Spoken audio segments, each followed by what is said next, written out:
Hello friends. मैं आपने आज के इस वीडियो में आप सभी का हार्दिक स्वागत करता हूं। आज के इस वीडियो में हम बात करेंगे प्राचीन भारतीय साहित्य के अंतर्गत ऋग्वैदिक कालीन साहित्य के ऊपर ही। इस टॉपिक के ऊपर पहले भी हमने एक वीडियो बना रखा है, जो आप सभी को पहले भी हमने समर्पित कर रखा है। तो जिस किसी ने भी इस उस वीडियो को नहीं देखा है, तो इस वीडियो के डिस्क्रिप्शन में उस वीडियो का भी लिंक दिया गया है। तो पहले हमारा रिकमेंडेशन यही होगा कि पहले आप वो वीडियो देखें, उसके बाद इस वीडियो को देखेंगे तो इस वीडियो में होने वाली बातें आपको ज़्यादा समझ में आएंगी। अपने वीडियो में हम आगे बढ़ें उसके पहले अगर अभी तक आपने हमारे चैनल को सब्सक्राइब नहीं किया है तो करें, हमारे वीडियोस को देखें, उन्हें लाइक करें, ज़्यादा से ज़्यादा लोगों के साथ में शेयर करें और कमेंट सेक्शन में लिख करके हमको अपने ऑब्जर्वेशंस जरूर बताएं।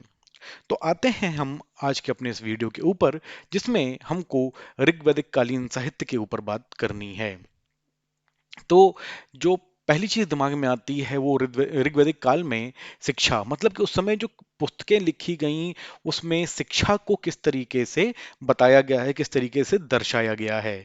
तो एक बात तो क्लियर है कि उस समय में शिक्षा के लिए गुरुकुल पद्धति विद्यमान थी, मतलब कि छात्रों को अपना घर छोड़ करके गुरु के पास गुरुकुल में शिक्षा प्राप्ति के लिए जाना होता था। और इस समय में जब हम साहित्य को पढ़ें तो एक छात्र के लिखने का वर्णन मिलता है, जिसमें उसने लिखा है, मैं कवि हूँ, मेरे पिता वैद्य हैं, मतलब कि एक डॉक्टर हैं, और मेरी माता पीसती हैं, मतलब कि वो कुछ एक अलग कार्य करती हैं। तो मतलब कि उस समय की लिखावट से जो प्रमाण मिलता है उससे समझ में आता है कि उस समय में लोग अलग अलग विभिन्न व्यवसायों में संलग्न हुआ करते थे और शिक्षा के नाम पर उस समय गुरुकुल पद्धति विद्यमान थी। अब जो हम बात करें ऋग्वैदिक काल में कृषि और पशुपालन के केस में, तो ऋग्वैदिक काल में पशुचारण आजीविका आजीविका का मुख्य साधन था। इस दौरान गाय का बहुत ही महत्वपूर्ण और स्थान था और उसको बहुत ही मूल्यवान पशु माना जाता था। गाय की महत्ता इतनी ज्यादा थी कि धनी व्यक्ति को गोमल कहा जाता था और राजा को गोपति के नाम से संबोधित किया जाता था। जब हमको समय का मेजरमेंट भी करना होता था तो समय के लिए हम क्या करते थे, गोधूली वेला, मतलब कि शाम के समय को इन जनरल इस तरीके से बोलते थे। और दूरी को जब हमको नापना होता था तो हम उसको गव्यतु शब्द का प्रयोग करते थे। ऋग्वेद में गो शब्द गाय से संबंधित है क्लियरली, और इस शब्द का उल्लेख ऋग्वेद में 176 बार किया गया है। ऋग्वैदिक काल में आर्य भूमि का उपयोग पशुचारण के लिए, खेती करने के लिए और बसने के लिए किया करते थे। जिस एक अनाज का उल्लेख ऋग्वैदिक कालीन इतिहास में हमको सबसे ज्यादा मिलता है वो है, जिस एक अनाज का, सबसे ज्यादा नहीं, एक ही अनाज का उल्लेख मिलता है और उस अनाज का नाम है जौ। ऋग्वेद में 5 ऋतुओं का विवरण मिलता है। कृषि की महत्ता को दर्शाने के लिए 3 शब्द हमको वहां पर पढ़ने के लिए मिलते हैं, उसमें उर्दर, धान्य और संपत्ति का उल्लेख किया जाता है। रई से तात्पर्य मवेशी से है, ठीक है।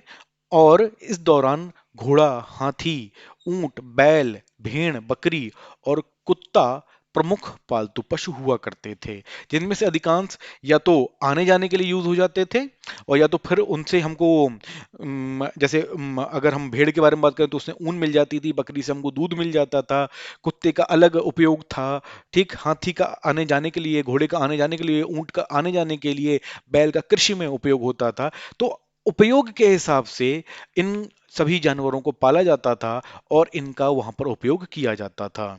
ऋग्वेद में कृषि का उल्लेख 24 बार किया गया है। 24 times it has been used in Rigveda, ठीक है, 24 टाइम्स। और जब हम बात करें कि कई स्थानों पर यव और धान्य के शब्द का उपयोग कृषि के लिए किया गया है, जैसे कहीं पर हमने पिछले इतिहास में देखेंगे तो यव और धान्य, धन धान्य से होता था। तो जब हम धान्य के बारे में बात करें तो यहाँ पर जो बात हो रही है वो फूड ग्रेन्स के बारे में हो रही है, कृषि के बारे में हो रही है। इस बात को हमको ध्यान में रखना है। ऋग्वेद के चौथे मंडल में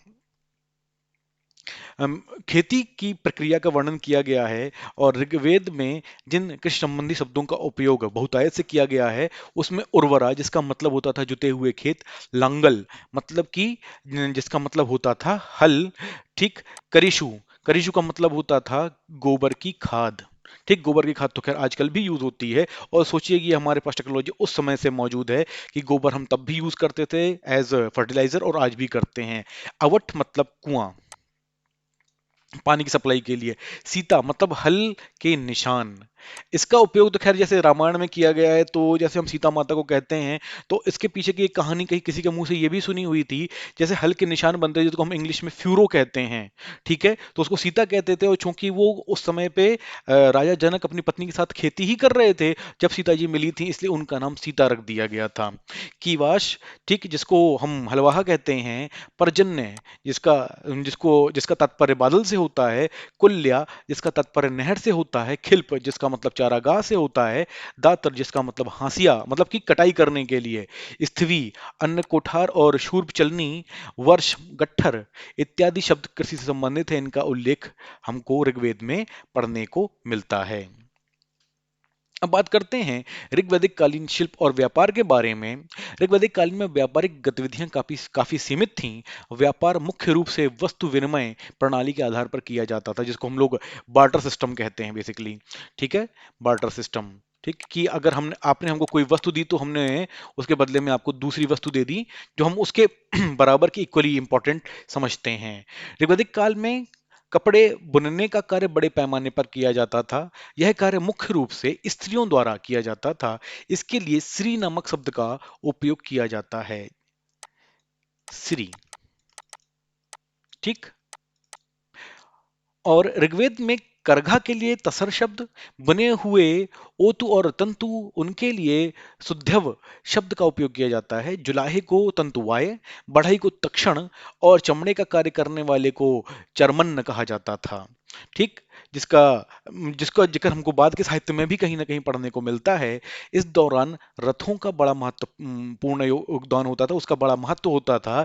ठीक, इसके लिए जब हम तक्षण जो होता था, जो लकड़ी का काम करता था, जिसको हमने कहा बढ़ई, ठीक है, उसको भी समाज में काफी मान सम्मान प्राप्त था। क्यों? क्योंकि वो लकड़ी का काम करता था और रथों का निर्माण मुख्य रूप से करता था। सिंधु घाटी सभ्यता में सर्वप्रथम कपास की खेती की गई थी, परंतु ऋग्वेद में कपास के उल्लेख नहीं मिलते हैं। ऋग्वेद काल में आर्य जो थे वो ग्रामीण थे और वो कृषि संबंधी गतिविधियों में ही मुख्यतः शामिल हुआ करते थे।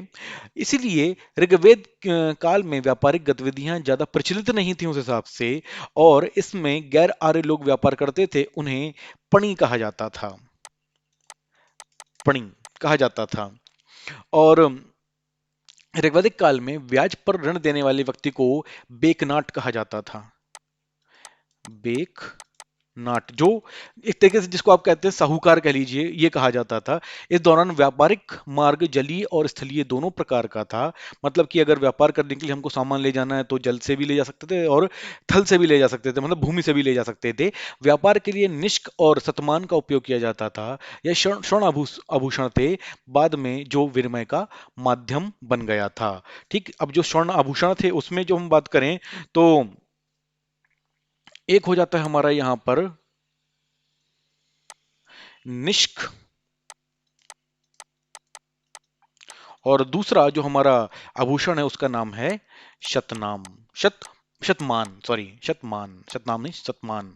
ठीक, जिसका उपयोग हम, वैसे तो आभूषण थे जिसका उपयोग हम विनिमय के लिए किया करते थे। अब आते हैं ऋग्वैदिक काल में धार्मिक स्थिति कैसी थी उसके बारे में बात करने के लिए। वैदिक धर्म में पुरोहित को ईश्वर और मानव के बीच का मध्यस्थ माना जाता है, मतलब कि उसके बीच का एक माध्यम, कि एक पुरोहित है तो कहीं ना कहीं वो ईश्वर तक पहुंचने का रास्ता है, वो ईश्वर के बारे में जानता है, वो ईश्वर के बारे में बता सकता है आम लोगों को। ऋग्वेद में 33 देवों का वर्णन किया गया है। उस समय आर्यों का जीवन काफी सादा सीधा साधा हुआ करता था। वे बहुदेववादी होने के साथ साथ एकेश्वरवादी भी थे। अब जब हम कहें कि बहुदेववादी, तो उन्होंने जैसे जैसे अलग अलग चीजों को देखा तो उन्होंने उससे जुड़े हुए एक देवता की संकल्पना की। और जब हम कहें कि क्या कहते हैं एकेश्वरवादी, मतलब कि उनके ऊपर ये कहीं ना कहीं ये मानते थे इन सबसे ऊपर एक देवता है जिसने उन देवताओं को भी बनाया है, इस प्रकृति को भी बनाया है और मानव मात्र को भी बनाया है। ऋग्वैदिक काल में यज्ञ और प्रकृति पूजा प्रमुख धार्मिक गतिविधियां थीं। ठीक, जिसमें जैसे हमने कहा कि एक तो हो जाता है हमारा यज्ञ, ठीक, और दूसरी जो हो जाती है वो हमारी प्रकृति पूजा। ठीक है, जो हमारे नेचुरल सोर्सेज हैं, रिसोर्सेज हैं, हम उनके बारे में बात कर रहे हैं यहाँ पर, और उनकी पूजा किस तरीके से की जाती है, उनकी पूजा की जाती थी उसके बारे में हम बात कर रहे हैं। ठीक। और ऋग्वेद में ब्रह्मांड की उत्पत्ति का वर्णन किया गया है। अपने दायित्व को पूरा करना, स्वयं और दूसरों के प्रति अपने कर्तव्यों का पालन करना, इसी को धर्म कहा जाता था। इस दौरान मनुष्य द्वारा प्रकृति की पूजा मानवीकरण करके की जाती थी, और कुछ देवताओं की पूजा पशु के रूप में की जाती थी। मतलब कुछ देवताओं को मानव के रूप में पूजा जाता था, और कुछ देवताओं की पूजा पशु के रूप में की जाती थी। मृतों की माता की कल्पना चितकबरी गाय के रूप में की गई है, और आर्य देवताओं को प्रसन्न करने के लिए मंत्रोच्चारण और यज्ञ किया करते थे। देवताओं को प्राकृतिक शक्तियों का प्रतीक माना जाता था, जिसमें उमा, अदिति, सविता, अरण्या अरण्यानी इत्यादि प्रमुख देवियां उस समय की मानी जाती थीं। देवताओं का विभाजन 3 श्रेणियों में किया गया था। उनमें से एक थे आकाशीय देवता, दूसरे थे अंतरिक्ष देवता, और तीसरे थे पृथ्वी देवता। आकाश के देवताओं में सूर्य, जिनको हम जमीन से ऊपर आसमान में देखते थे, द्यौस, ठीक, वरुण, उसके अलावा मित्र, पूषण, ठीक, विष्णु, सवित, आदित्य, उषा और अश्विन प्रमुख थे। इंद्र, रुद्र, मरुत, वायु, पर्जन्य और मातरिश्वन प्रमुख अंतरिक्ष देवता थे। मतलब कि जब हम अंतरिक्ष देवताओं के केस में बात करें, तो उसमें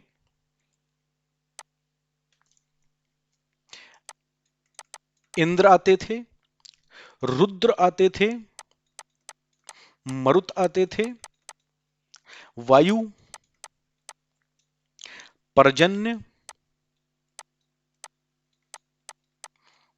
पर्जन्य और मातरिश्वन, मातरिश्वन, मातरिश्वन, ठीक। ये देवता हमारे अंतरिक्ष देवता थे। इसके अलावा अग्नि,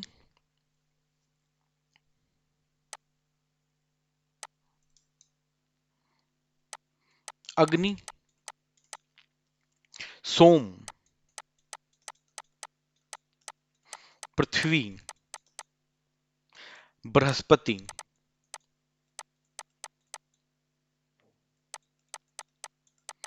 बृहस्पति यहां पे ये नहीं आएगा, बृहस्पति और सरस्वती,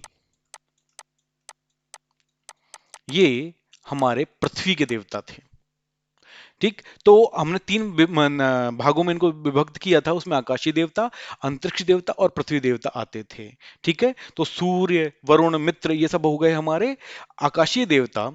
इंद्र, रुद्र, मरुत ये हो गए हमारे अंतरिक्ष देवता। अग्नि, सोम, पृथ्वी, बृहस्पति ये हो गए हमारे पृथ्वी देवता। देवस को सर्वाधिक प्राचीन देवों में से एक माना गया है, और ये कहा जाता है कि वो इंद्र के पिता थे। अग्नि उनका भाई था, और मरुत उनका सहयोगी था। ऋग्वेद में इंद्र को संसार का स्वामी माना गया है।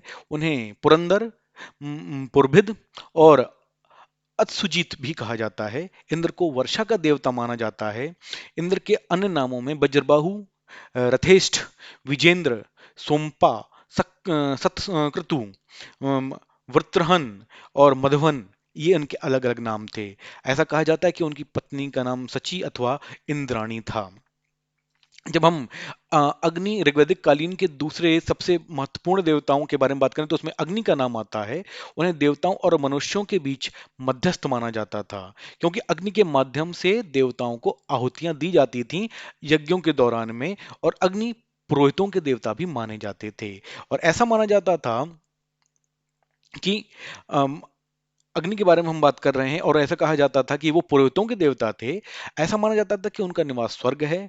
भृगुओं तथा अंगिरसों ने उनकी स्थापना पृथ्वी में यज्ञ वेदी में की थी। अग्नि देवता को जातवेदस, भुवन चक्षु और हिरण्यदंत भी कहा गया है। जो उनके अलग अलग नाम थे, उनमें जातवेदस, जात वेदस, इसके अलावा भुवन चक्षु, और तीसरा नाम हिरण्यदंत। ठीक, ये अग्नि के नाम म, और जो दूसरे नाम थे वो बताए जाते थे। ठीक, इस काल के तीसरे सबसे महत्वपूर्ण देवता वरुण थे, जिनको हम जल देवता भी कहते थे। इन्हें ऋतस्य गोपा भी कहा गया है। वरुण देवता का मुख्य कार्य सृष्टि की नियमितता और भौतिक एवं नैतिक व्यवस्था को बनाए रखना था। सोम को पेय पदार्थ का देवता कहा जाता था। ऋग्वेद में मित्र और वरुण देवा का वास सहस्त्रों स्तंभों वाले भवनों में बताया गया है। ऋग्वेद में वैद्य के लिए भिषज नामक शब्द का उपयोग किया गया है। भिषज, ठीक, मतलब कि वैद्य, डॉक्टर। ठीक, और अश्विन देवता को भी भिषज कहा गया, मतलब कि वो एक तरीके से व्हाट टू से मेडिकल के लिए जो देवता माने जाते थे उस समय में, वो अश्विन, ठीक, उनको इस समय के लिए वैद्य के देवता के तौर पर माना जाता था। अब बात करते हैं पूजा विधि के बारे में। ऋग्वैदिक काल में उपासना के प्रति दृष्टिकोण व्यवहारिक था, मतलब प्रैक्टिकल था। वैदिक काल में उपासना की मुख्य विधियां प्रार्थना और यज्ञ थी, जिसके बारे में हमने पहले भी बात की। और यज्ञ उनका एक मेन, क्या कहते हैं, पार्ट था पूजा करने का, प्रकृति की पूजा करने का, देवताओं को खुश करने का। ऋग्वैदिक काल में लोग संतान प्राप्ति, पशुधन और युद्ध में विजय इत्यादि के लिए देवताओं की उपासना करते थे। और यज्ञ की अपेक्षा प्रार्थना अधिक प्रचलित थी। यज्ञ वही लोग करते थे जो धनी हुआ करते थे, और उपासना का मुख्य उद्देश्य लौकिक हुआ करता था, मतलब अपने इस जीवन को सुखमय करना, इस तरीके से उसका उद्देश्य माना जाता था। ठीक, अब जब यहाँ पर प्रमुख देवी देवताओं के बारे में बात करें, तो जैसे हमने कहा कि बहुत सारे देवताओं के नाम का जिक्र हमने किया हुआ था, अंतरिक्ष, आकाश और पृथ्वी के हिसाब से। तो उसमें से जो प्रमुख देवी देवता थे और उनका क्या काम था, उसके बारे में इस सारणी में बताया गया, इस टेबल में बताया गया है। तो जैसे सरस्वती वो नदी की देवी थी और विद्या की देवी थी। मरुत आंधी तूफान के देवता थे। पुषण पशुओं के देवता थे। अरण्यानी वन देवी थी। यम मृत्यु के देवता थे। मित्र प्रतिज्ञा के देवता थे। अश्विन चिकित्सा के देवता थे। सूर्य जीवन देने वाले देवता थे। त्वष्टा धातुओं के देवता थे। आर्ष विवाह और संधियों के देवता थे। और विवस्वान देवताओं के जनक थे। और सोम वनस्पति तथा पेय पदार्थों के देवता थे। तो आज की वीडियो में इतना ही। मैं उम्मीद करता हूं कि हमारा आज का वीडियो आप सभी को पसंद आया होगा, और इसको देख करके, लोगों के साथ में शेयर करके, हमारे चैनल को सब्सक्राइब करके आप हमको अपनी संतुष्टि बताने में कोई झिझक नहीं करेंगे, ऐसा हम सोचते हैं। बहुत जल्दी आपसे अपने अगले वीडियो में मुलाकात होगी। तब तक के थैंक यू वेरी मच।